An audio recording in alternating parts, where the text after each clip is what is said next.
Assalamualaikum and a very good morning to Mr. Kanesh. So I'm Berterusan binti Sami as a moderator. I'm Nur Adana Batrisha binti Mama Rizal as a participant. So once again, thank you for Mr. Kanesh for giving us this opportunity to present and share our knowledge. Good morning and welcome everyone to our today's educational forum. Our discussion today centers around the topic developing emotional, social and cognitive skills in the preschool years education. This topic is vital because preschool is not just about teaching children numbers, letters, or colors.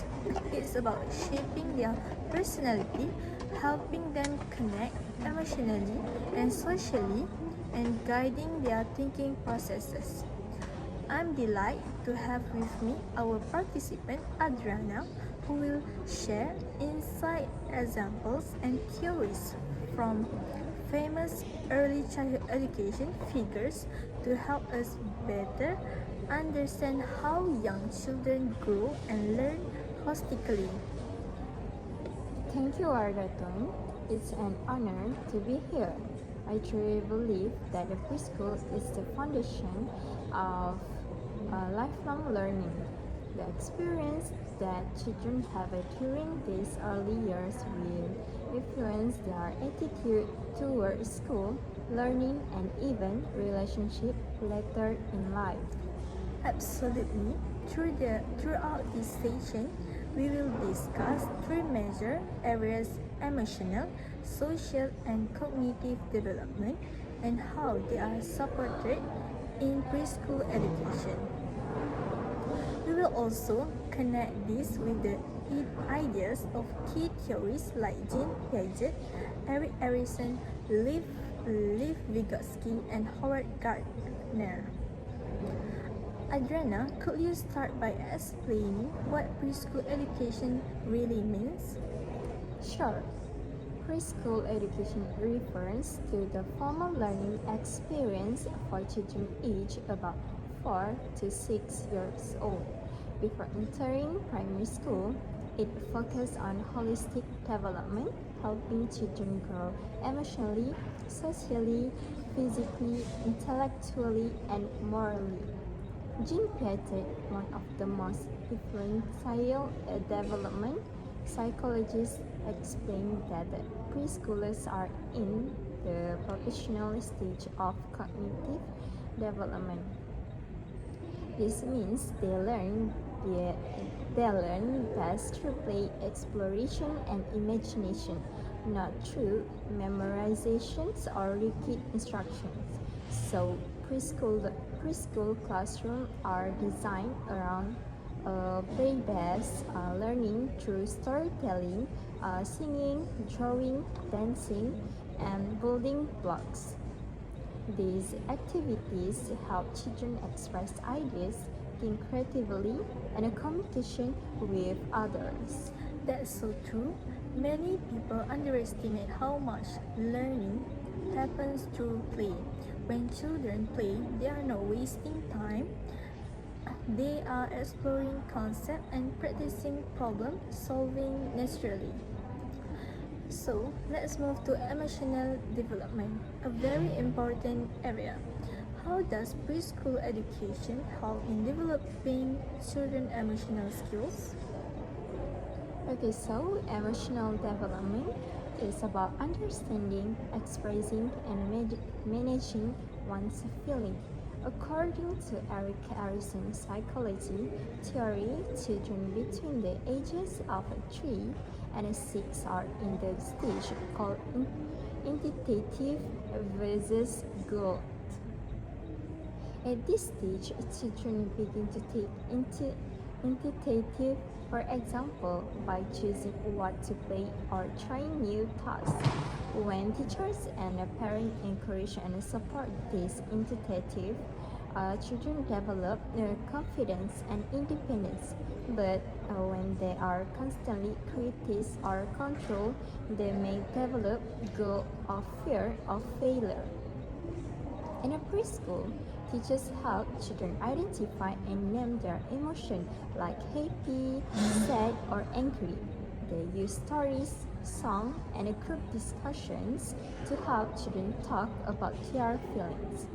For example, if a child gets upset because another child took a toy, the teacher can guide the child to say, I feel sad when you take my toy without asking.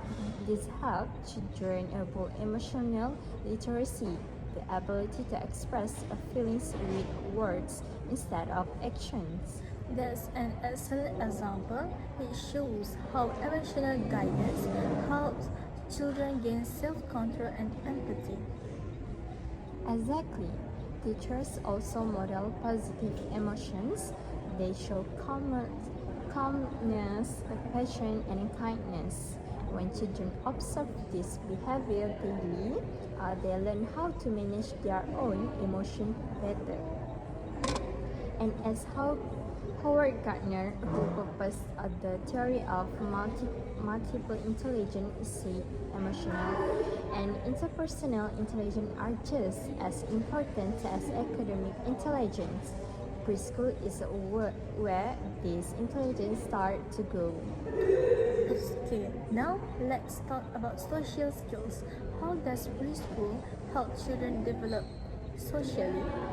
Social development refers to learning how to interact and build a relationship with others.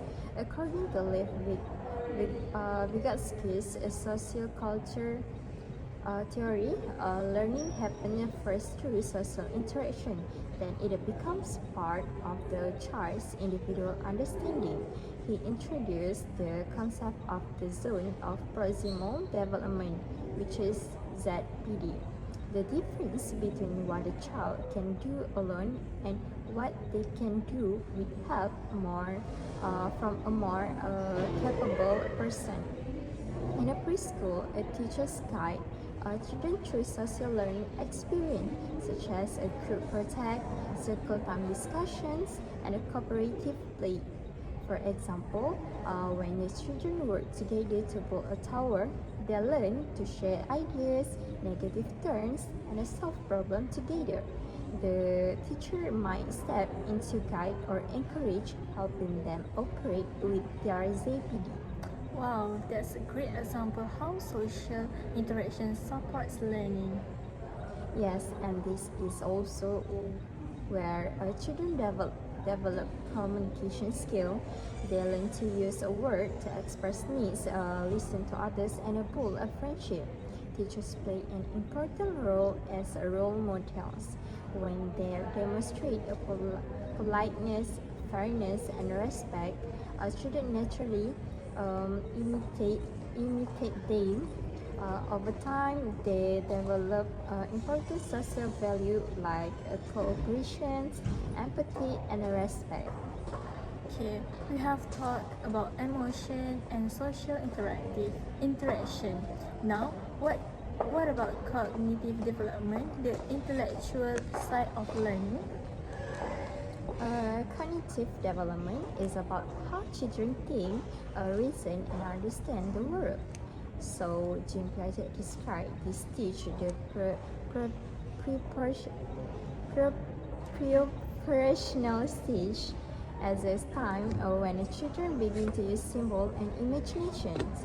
They can think, but not yet logically like adults. So, preschool activities must match their level, concrete, hands-on, and fun. So, for example, for the first one is, of course, setting color block teach classifications. And the number two is a counting games, help develop early math skills.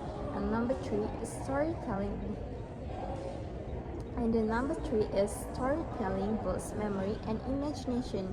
And for the last one is science experiments, spark curiosity. It's like mixing colors or planting seeds to see how they grow.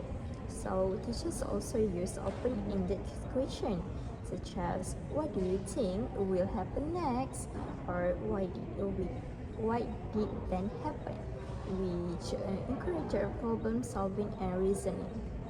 And if we connect this to Howard Gardner's multiple intelligence, we see that a cognitive development isn't just about logic or language. It also includes a visual, spatial, musical, bodily, kinesthetic, and naturalistic intelligence, and all of which can be developed through preschool activity. That's very true. A child might not be strong in numbers but may excel in music, movement, or nature exploration, all of which are valuable forms of intelligence. It sounds like emotional, social, and cognitive skills are all connected. Could you explain how they influence each other? Of course, these three aspects are deeply interconnected. When children feel emotionally secure, they are confident to interact socially. When they interact socially, they learn to communicate and think more effectively, strengthening their cognitive skills. For instance, when children play pretend a restaurant, they are using all three domains. For the first one is, of course, emotionally. They express a feeling and rules like being happy to customers. So the second one is socially. They cooperate and negotiate terms. And the number three, cognitively. They plan, manage, count money, and solve small problems. So preschool experience naturally combine all three areas of development. Oh, so now let's discuss the roles of teachers and parents in supporting these skills. Teachers are guides and facilitators. They create a safe, loving, and stimulating environment. They observe each child's needs and plan activities that support all three areas of growth. Parents, on the other hand, continue this learning at home. They can talk with their children about feeling, which is emotional support. And the number two is encourage a play and interaction with the siblings or friends, so social crew. And the last one is involve student in daily problem solving, like cooking or cleaning, so which is cognitive skills. When teachers and parents work together, children feel consistent support, and that helps them grow into confident and capable learners. Oh, I see. Thank you, Adriana. Before we end, could you summarize what we have learned today?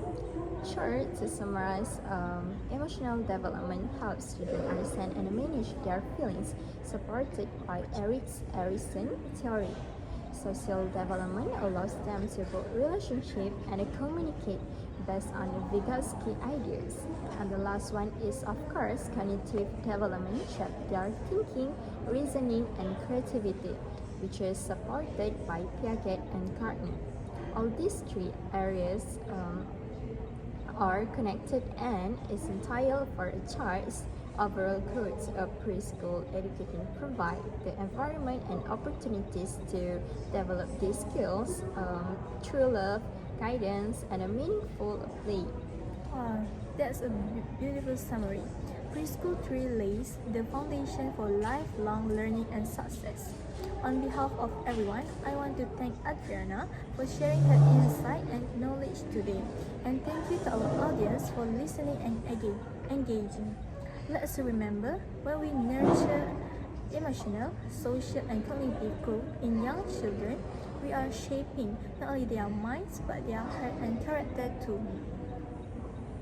So thank you, Wardatun, and thank you for everyone.